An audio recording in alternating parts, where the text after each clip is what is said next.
Bab 30. Bukan seperti yang diharapkan.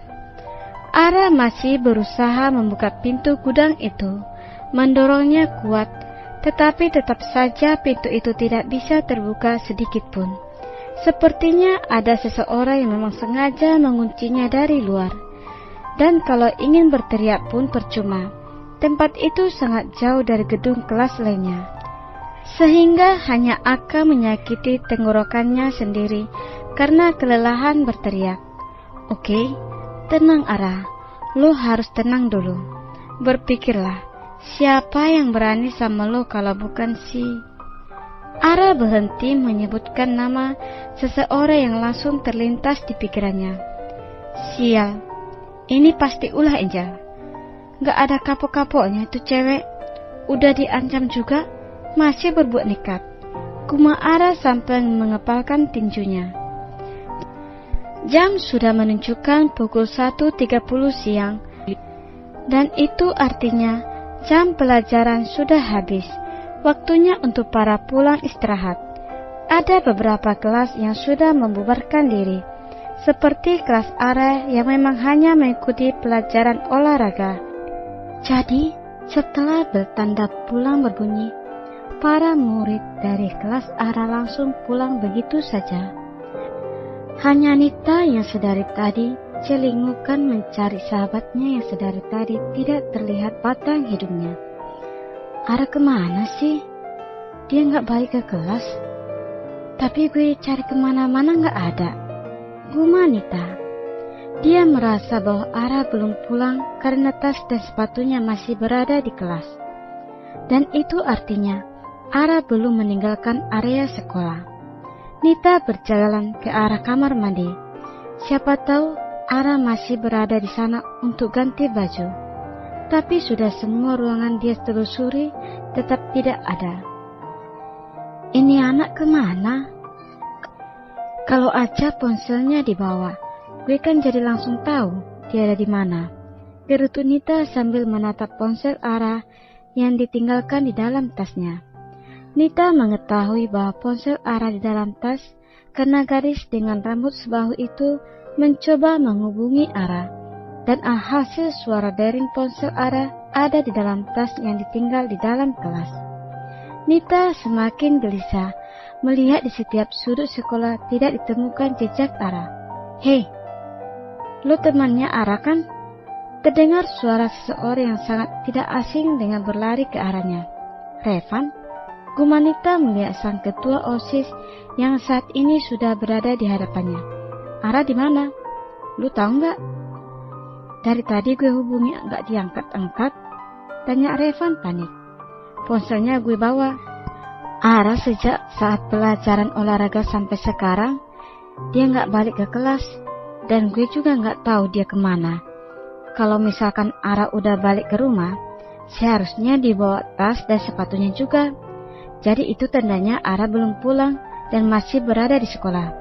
Tapi gue nggak tahu dia berada di mana saat ini, ucap Nita. Reva mengepalkan tangannya. Entah kenapa tiba-tiba dia mengingat mantan kekasihnya, Angel. Apakah Angel kembali berulah dan menyakiti Ara? Batin Revan. Revan terlihat berpikir sambil tangannya mengepal dengan kuat. Tiba-tiba dia berlari ke arah gedung laboratorium. Nita yang melihat hal itu pun berteriak memanggil nama Revan dan ikut berlari mengejarnya. Nita tidak tahu apa yang berada dalam pikiran Revan. Yang jelas nalurinya untuk mengikuti pria canggung itu pasti karena dia sudah tahu di mana Ara berada. Suasana sekolah sudah cukup sepi, karena memang waktu pulang sekolah sudah sejak 1 jam yang lalu. Reva mencari Ara kemana-mana, tetapi dia juga tidak menemukan keberadaan Ara. Bahkan Revan sempat menelepon Siva dan menanyakan keberadaan Ara apakah dia sudah pulang ke rumah atau belum. Siva mengatakan bahwa Ara belum pulang, sehingga Revan yakin bahwa Ara masih berada di sekitar sekolah saat ini. Di sisi lain, terlihat Ara histeris dan hampir pingsan karena melihat beberapa ekor tikus dan juga kecoa yang berada dalam gudang tersebut. Gadis itu hanya bisa berjongkok dan menutup wajahnya dengan kedua tangan, Tenaganya sudah habis. Entah bagaimana caranya dia bisa keluar dari dalam gudang itu. Mengingat sangat jarang orang yang datang ke sana karena memang gudang itu sudah tidak dipakai.